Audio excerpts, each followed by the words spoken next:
Hello everyone.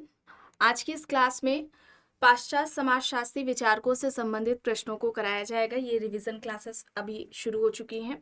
इससे पहले वाली जो क्लास हुई है वो टॉपिक रहा है समाजशास्त्र का उद्भव, उसका विकास, उसकी महत्वपूर्ण परिभाषाएं, विषय क्षेत्र क्या है, अन्य विज्ञानों से संबंध क्या रहा है, जिस पर 3 क्लासेस टोटल हो चुकी हैं। क्लास शुरू हो इससे पहले आप सभी इस वीडियो को ज़्यादा से ज़्यादा लोगों के साथ शेयर जरूर कर दीजिए। समाजशास्त्र से संबंधित सभी परीक्षाओं के लिए यहाँ पर प्रैक्टिस सेट एंड सोशियोलॉजी के नोट्स पीडीएफ फॉर्मेट में प्रोवाइड कराए जा रहे हैं। इससे संबंधित जानकारी के लिए यहाँ पर एक व्हाट्सएप नंबर दिया गया है जिस पर आप मैसेज करके पूरी जानकारी ले सकते हैं। नंबर है 790-555-3851। यूपी पीजीडी का आपको यहाँ पर प्रैक्टिस सेट मिल जाएगा कॉम्बो ऑफर में।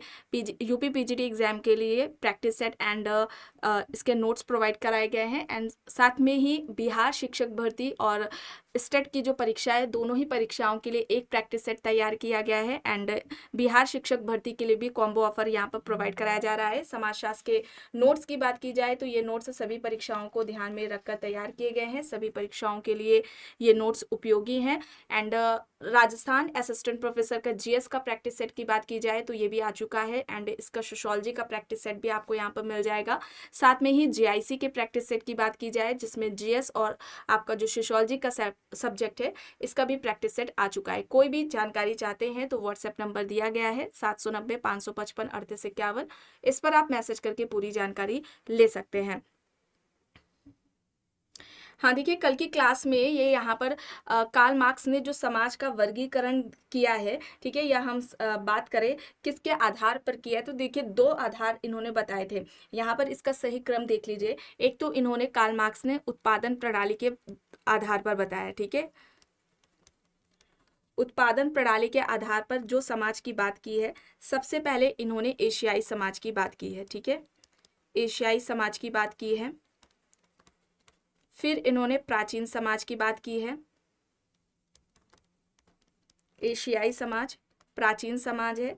फिर आएगा सामंतवादी समाज, ठीक है, सामंतवादी समाज आएगा। और फिर पूंजीवादी समाज आएगा, ठीक है, पूंजीवादी समाज आएगा। इसके अलावा ये यहाँ पर कौन सा आधार है? उत्पादन प्रणाली। इसके अलावा अगर हम बात करें जो कार्ल मार्क्स ने की है स्वामित्व के आधार पर, ठीक है, स्वामित्व के आधार पर इन्होंने 4 प्रकार के समाज की बात की है कार्ल मार्क्स ने। सबसे पहले जो समाज की बात करते हैं ये आदिम समाज, ठीक है, आदिम समाज की बात करते हैं। आदिम समाज के बाद ये बात करते हैं प्राचीन समाज और सामंतवादी समाज और फिर पूंजीवादी समाज। इसे सही क्रम में आप देख लीजिए, ठीक है, इसे याद कर लीजिएगा सही क्रम में। यहां तक हो गया था, यहां से शुरू करना है। देखिए प्रश्न है, हर्बर्ट स्पेंसर निम्न में से किससे प्रभावित थे? द वेल्थ ऑफ नेशन, हस्तक्षेप की नीति, उपयुक्त दोनों, या फिर इनमें से कोई भी नहीं? इनमें से किससे प्रभावित थे हर्बर्ट स्पेंसर?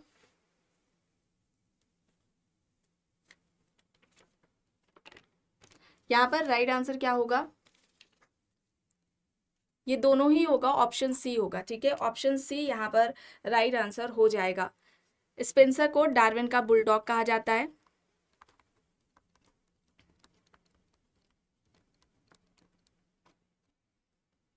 सामाजिक डार्विनवादी के नाम से भी स्पेंसर जाने जाते हैं। सामाजिक डार्विनवादी के नाम से भी स्पेंसर जाने जाते हैं। सामाजिक उद्विकास का सिद्धांत दिया है इन्होंने, ठीक है, सामाजिक उद्विकास का सिद्धांत स्पेंसर के द्वारा दिया गया है।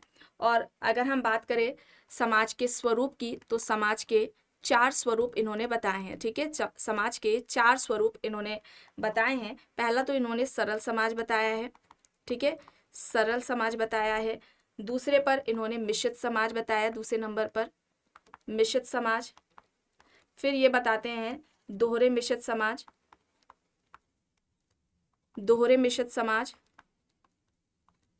और लास्ट में तिहरे मिश्रित समाज की बात इन्होंने की है,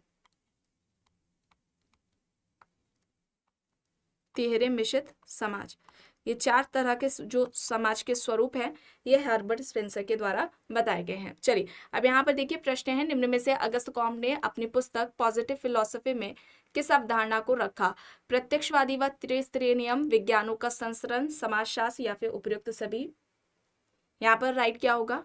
पॉजिटिव फिलॉसफी अगस्त कॉम्ट की पुस्तक है। किस अवधारणा की बात की है इस पुस्तक में अगस्त कॉम्ट ने? इन सभी की। ठीक है, प्रत्यक्षवाद की, त्रिस्तरीय नियम या जिसे ज्ञान के 3 स्तर कहा जाता है, विज्ञानों का संस्करण, समाजशास्त्र की भी बात की है। इसके अलावा इसी पुस्तक में इन्होंने सामाजिक स्थैतिकी और सामाजिक गतिकी की भी बात की है। ठीक है, ये भी याद रखिएगा, इसी पुस्तक में इन्होंने इसका वर्णन किया है।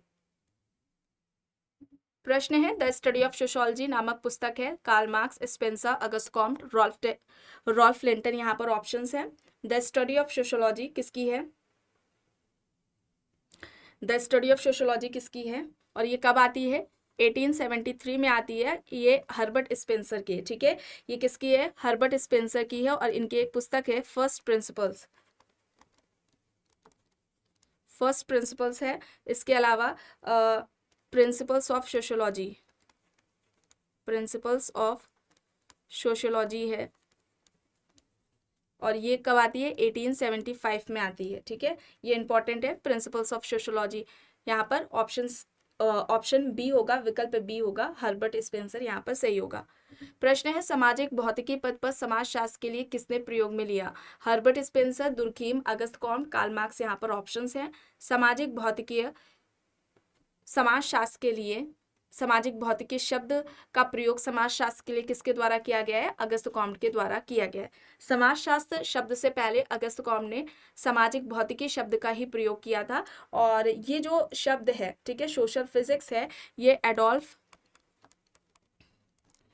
क्वेटलेट है, इनके द्वारा यूज किया गया था। फिर बाद में अगस्त कॉम्ट ने इसके जगह पर समाजशास्त्र शब्द का प्रयोग किया था 1838 में। ठीक है, और समाजशास्त्र 2 भाषाओं के शब्दों से मिलकर बना हुआ है।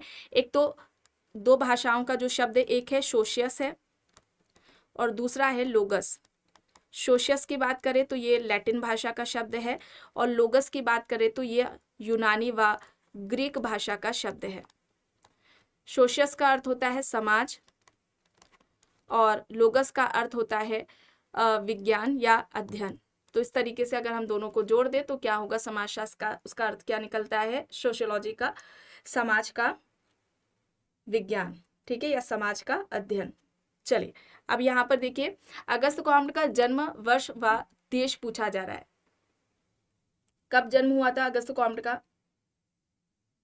1798 में फ्रांस में हुआ था, फ्रांस के पेलियर में। ठीक है, पेलियर में हुआ था इनका जन्म, अगस्त कॉम्ट का। समाजशास्त्र के ये जनक हैं। अब यहाँ पर फ्रांसीसी समाजशास्त्री हैं। अब यहाँ पर प्रश्न देखिए, मार्क्स के सिद्धांत पे वर्ग चेतना का केंद्रीय तत्व क्या है? वर्ग और संस्कृति, वर्ग और श्रेणीकरण, अपने आप में वर्ग, अपने आप के लिए वर्ग। वर्ग चेतना का केंद्रीय तत्व पूछा जा रहा है, अपने आप के लिए वर्ग होगा। ठीक है, अपने आप के लिए वर्ग होगा। स्वयं में वर्ग और स्वयं के लिए वर्ग की अवधारणा दी थी मार्क्स ने। प्रश्न है, धर्म जनमानस के लिए अफीम है या कथन किसका है? Hegel, Lenin, Karl Marx, Max Weber, यहाँ पर ऑप्शंस हैं। धर्म जनमानस के लिए अफीम है, यह किसका कहना है?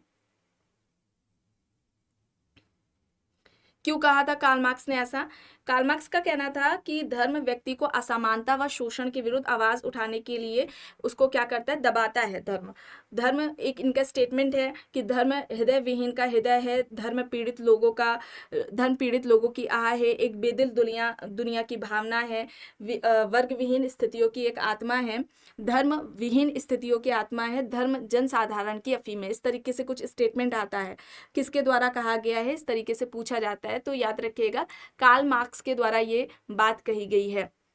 प्रश्न है, कार्ल मार्क्स ने वर्ग निर्माण जिस आधार पर स्वीकार किया है वो क्या है? यहाँ पर धार्मिक, सामाजिक, सांस्कृतिक और आर्थिक यहाँ पर दिया गया है। यहाँ पर आर्थिक होगा और कार्ल मार्क्स को आर्थिक निर्धारणवादी कहा जाता है। आर्थिक निर्धारणवादी कौन है? कार्ल मार्क्स हैं। ठीक है, आर्थिक निर्धारणवादी किसे कहा जाता है? कार्ल मार्क्स को कहा जाता है। और व्यक्ति को वर्ग प्राणी कहा था। ठीक है, व्यक्ति को वर्ग प्राणी बताया था कार्ल मार्क्स ने। प्रश्न है, मार्क्स ने समाज में वस्तुपरक रूप से संरचनात्मक आर्थिक असमानताओं की व्याख्या की है। ऑप्शंस है परिस्थिति के रूप में, संपत्ति समूह के रूप में, वर्ग के रूप में, जाति के रूप में। मार्क्स ने समाज में वस्तुपरक रूप से संरचनात्मक आर्थिक असमानताओं की व्याख्या की है वर्ग के रूप में। यहाँ पर क्या होगा? वर्ग के रूप में होगा। ऑप्शन सी यहाँ पर राइट होगा। प्रश्न है, मार्क्स की छोटे पूंजीपतियों के प्रति सोच है ये कि एकीकृत वर्ग हैं, अपने आप में वर्ग हैं, संक्रामी वर्ग हैं, या फिर अपने आप के लिए वर्ग हैं। यहाँ पर क्या होगा? कौन सा विकल्प यहाँ पर सही होगा? अपने आप में वर्ग है। यहाँ पर विकल्प बी होगा। ठीक है, बी यहाँ पर राइट होगा। वर्ग संघर्ष का सिद्धांत कार्ल मार्क्स के द्वारा दिया गया है। ठीक है, स्वयं में वर्ग, स्वयं में वर्ग, स्वयं के लिए वर्ग, अतिरिक्त मूल्य। ठीक है, अतिरिक्त मूल्य का सिद्धांत इनके द्वारा दिया गया है। सरप्लस वैल्यू का जो सिद्धांत है वो किसका है? कार्ल मार्क्स का है। और इन्होंने पूंजीवादी समाज में 3 प्रकार के वर्ग बताए हैं। ठीक है, वर्ग कितने बताए इन्होंने? वो भी पूंजीवादी समाज में। तो 3 प्रकार के वर्ग बताते हैं। एक तो इन्होंने भूस्वामी वर्ग बताया। ठीक है, भूस्वामी है। दूसरा पूंजीपति वर्ग है। और तीसरा श्रमिक वर्ग है। ठीक है, श्रमिक वर्ग है। ये 3 तरह के वर्ग हैं जो कि कार्ल मार्क्स ने पूंजीवादी समाज में बताए हैं। प्रश्न है, समाजशास्त्र में सामाजिक संगठन संप्रत्यय का विकास किया था? Gurnam Medall, Auguste Comte, Sorokin, रेमनफोर्थ। यहाँ पर ऑप्शंस है। समाजशास्त्र में सामाजिक संगठन प्रत्यय का विकास किसने किया? गुरनाम मेडॉल की बात करें तो इनकी पुस्तक है एशियन ड्रामा। एशियन ड्रामा इनकी पुस्तक है, इंपॉर्टेंट है, अक्सर पूछ ली जाती है। सोरोकिन की बात करें तो सोरोकिन ने सामाजिक गतिशीलता का सिद्धांत दिया है। ठीक है, सामाजिक गतिशीलता का सिद्धांत दिया है। इसके अलावा अगर हम बात करें सामाजिक गतिशीलता के अलावा तो इन्होंने सामाजिक सांस्कृतिक परिवर्तन का सामाजिक सांस्कृतिक गत्यात्मकता का सिद्धांत दिया है। और इनका ये सिद्धांत सामाजिक परिवर्तन से संबंधित है। सामाजिक सांस्कृतिक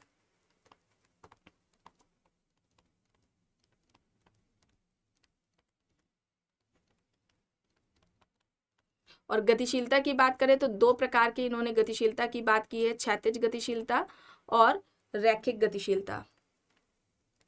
जब हम लोग सामाजिक गतिशीलता, सोशल मोबिलिटी इस टॉपिक को कंप्लीट करेंगे तो वहां पर आपको डिटेलिंग में फैक्ट्स बताए जाएंगे। ठीक है, रेमनफोर्थ की बात की जाए, इनकी कुछ बुक्स हैं जो कि पूछ ली जाती है। एलिमेंट्स ऑफ सोशल ऑर्गेनाइजेशन एक पुस्तक है, एलिमेंट्स ऑफ सोशल ऑर्गेनाइजेशन है। इसके अलावा विदा टिकोपिया है, सिंबल्स, पब्लिक एंड प्राइवेट है। ठीक है, तो ये जो 3 पुस्तकें बताई गई हैं ये रेमनफोर्थ की है। यहाँ पर अगस्त कॉम्ट होगा, विकल्प बी यहाँ पर राइट होगा। प्रश्न है, 1818 ईस्वी के पूर्व समाजशास्त्र जाना, यहाँ पर 1838 होगा। ठीक है, 1838 1838 के पूर्व समाजशास्त्र शब्द जाना जाता था। समाजशास्त्र इससे पहले किस नाम से जाना जाता था? सामाजिक भौतिकी यानी कि सोशल फिजिक्स के नाम से जाना जाता था। ऑप्शन सी यहाँ पर सही होगा।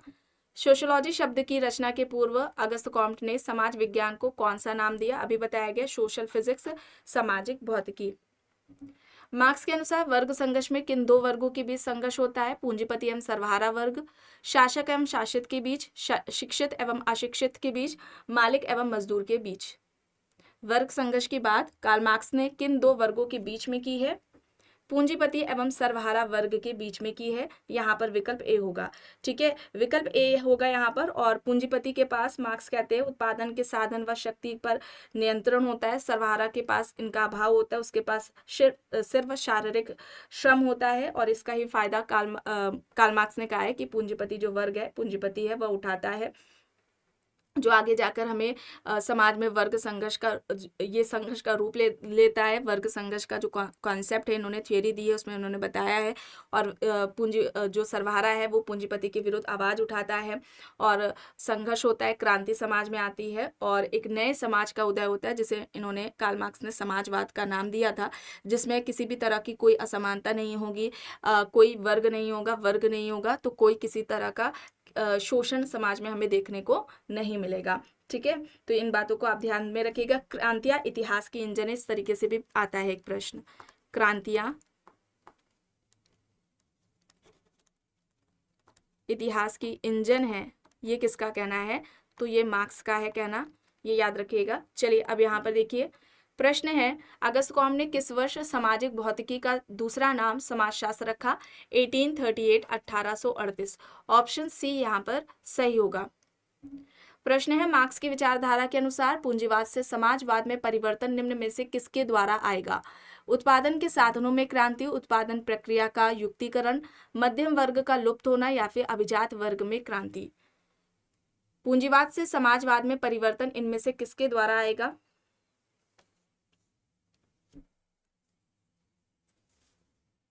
यहाँ पर कौन सा विकल्प सही होगा?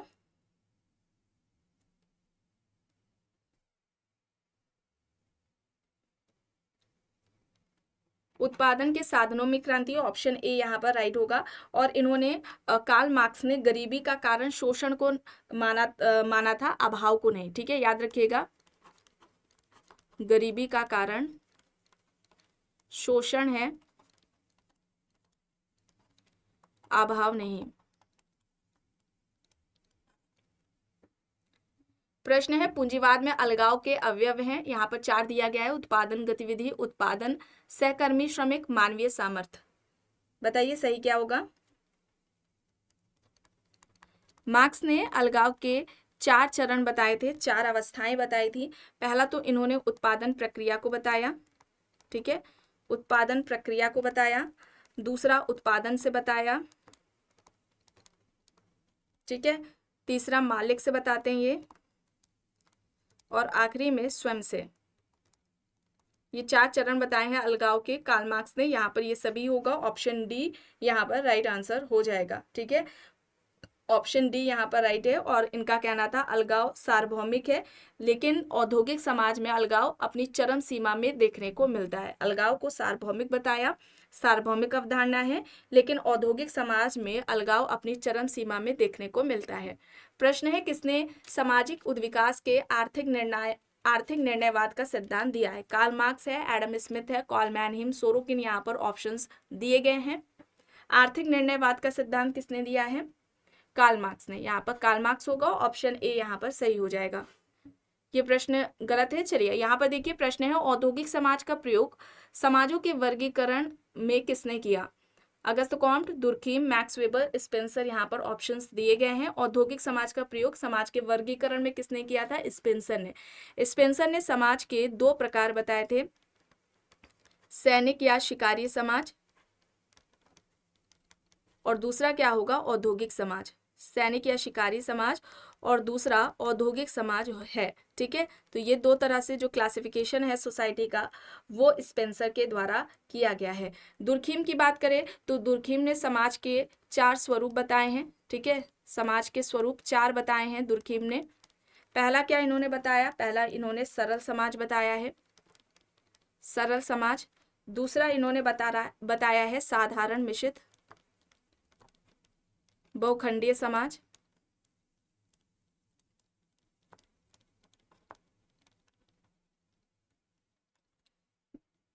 तीसरा हो जाएगा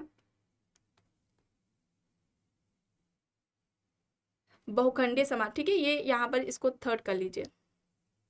साधारण मिश्रित बहुखंडीय समाज ये तीसरा है। दूसरे नंबर पर ये बात करते हैं बहुखंडीय सरल समाज, बहुखंडीय सरल समाज। ठीक है, और यहाँ पर लास्ट में हो जाएगा दोहरे मिश्रित बहुखंडीय समाज, दोहरे मिश्रित बहुखंडीय समाज। ये 4 स्वरूप किसने बताए हैं? दुर्खीम ने बताए हैं। ठीक है, चलिए आगे देखते हैं। प्रश्न है, हेगल और मार्क्स दोनों ने निम्न में से कौन सी अध्ययन पद्धति प्रयुक्त की? आदर्शवाद, भौतिकवाद, साम्यवाद, द्वंद्ववाद यहाँ पर विकल्प है। हेगल और मार्क्स दोनों ने इनमें से किस पद्धति का प्रयोग किया है? द्वंद्ववाद का, यहाँ पर डी होगा।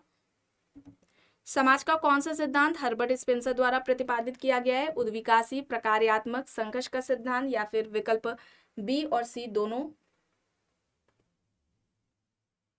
तो यहाँ पर सही होगा उद्विकासीय सिद्धांत। ठीक है, प्रकार्यवाद की बात सबसे पहले की थी, संरचना की बात भी सबसे पहले की गई थी स्पेंसर के द्वारा, लेकिन इन्होंने कोई प्रकारवाद पर उसका व्यवस्थित तरीके से सिद्धांत नहीं दिया था, सिर्फ प्रयोग किया था। ठीक है, यहाँ पर उनका जो व्यवस्थित तरीके से सिद्धांत है वो उद्विकास का ही रहा है, सामाजिक उद्विकास का सिद्धांत। तो यहाँ पर ऑप्शन ए होगा और ये सामाजिक उद्विकासवादी कहलाते हैं स्पेंसर। प्रश्न है, इंग्लैंड के एक विख्यात समाजशास्त्री का मत है कि मानव समाज की व्याख्या ठीक उसी तरह से की जा सकती है जिस तरह से डार्विन ने पृथ्वी पर जीवन के उद्भव एवं विकास की व्याख्या की। इनमें से वे कौन हैं? टीबी बोटोमोर, स्पेंसर, वेबर हैं या फिर इनमें से कोई भी नहीं? यहाँ पर राइट आंसर क्या होगा? टीबी बोन ने सामाजिक स्त्रीकरण का स्वरूप बताया था। ठीक है, पहला इन्होंने किसे बताया था? दास प्रथा। दास प्रथा, दूसरे नंबर पर जागीर प्रथा है, फिर जाति प्रथा आएगी या जाति व्यवस्था, और लास्ट में वर्ग व्यवस्था, क्लास सिस्टम। तो ये जो स्ट्रैटिफिकेशन का जो स्वरूप है ये किसके द्वारा बताया गया है? टीबी बोटोमो के द्वारा बताया गया है। यहाँ पर हर्बर्ट स्पेंसर होगा, ऑप्शन बी यहाँ पर राइट होगा। प्रश्न है, समाज की संरचना की बात कहने वाले प्रथम विचारक कौन थे? समाज की संरचना यानी कि सामाजिक संरचना की बात सबसे पहले हर्बर्ट स्पेंसर ने की थी और सामाजिक संरचना की तुलना मानवीय शरीर से की थी स्पेंसर ने। ठीक है, यहाँ पर ऑप्शन सी होगा। प्रश्न है, सामाजिक संरचना एवं सामाजिक संस्थाओं के अध्ययनों में सामाजिक डार्विनवाद की अवधारणा का प्रयोग किस सामाजिक दार्शनिक ने किया है? पैरेटो, अगस्त कॉम्ट, दुर्खीम, स्पेंसर यहाँ पर विकल्प हैं। सामाजिक संरचना एवं सामाजिक संस्थाओं के अध्ययनों में सामाजिक डार्विनवाद की अवधारणा का प्रयोग किस सामाजिक दार्शनिक ने किया? यहाँ पर हर्बर्ट स्पेंसर होगा, ऑप्शन डी यहाँ पर राइट आंसर हो जाएगा। ठीक है, ऑप्शन डी यहाँ पर स्पेंसर सही है। ठीक है, और स्पेंसर को सामाजिक डार्विनवादी के नाम से जाना जाता है, सामाजिक डार्विनवादी, और इसके अलावा डार्विन का बुलडॉग।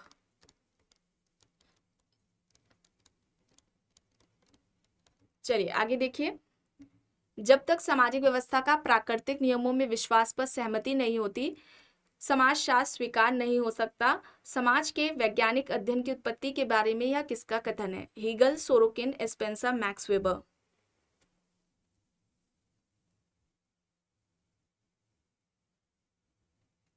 यहाँ पर सही होगा हर्बर्ट स्पेंसर, ऑप्शन सी यहाँ पर राइट हो जाएगा। प्रश्न है, किसने समाज के अध्ययन में बुर्जुआ और सर्वहारा पदों का प्रयोग किया?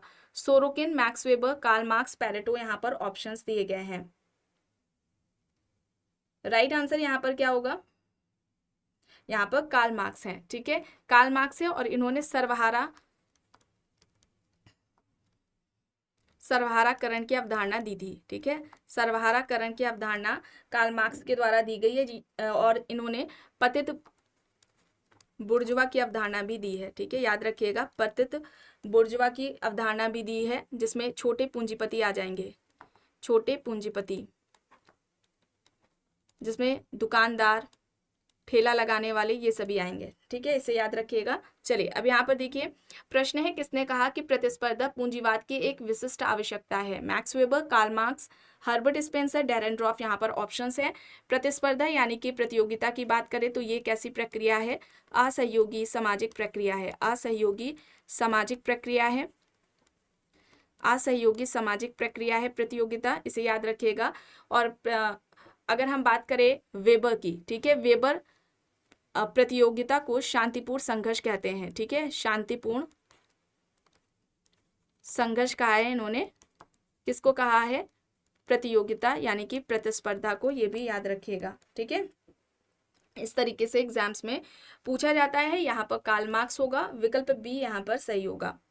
प्रश्न है, किसने पूंजीवादी समाज का 3 वर्गों में विभाजन किया? भूस्वामी, पूंजीपति, श्रमिक यहाँ पर बताया गया है और आपको अभी बताया गया है इसी क्लास में, कार्ल मार्क्स ने। ठीक है, कार्ल मार्क्स ने पूंजीवादी समाज में 3 तरह के वर्ग की बात की थी, भूस्वामी, पूंजीपति और श्रमिक वर्ग। यहाँ पर विकल्प बी होगा सही। आखिरी प्रश्न है, यह तर्क किसका है कि भौतिक अस्तित्व की आवश्यकता ही समाज का आधार है? Althusser, Karl Marx, Spencer, Adam स्टॉफ यहाँ पर ऑप्शंस हैं।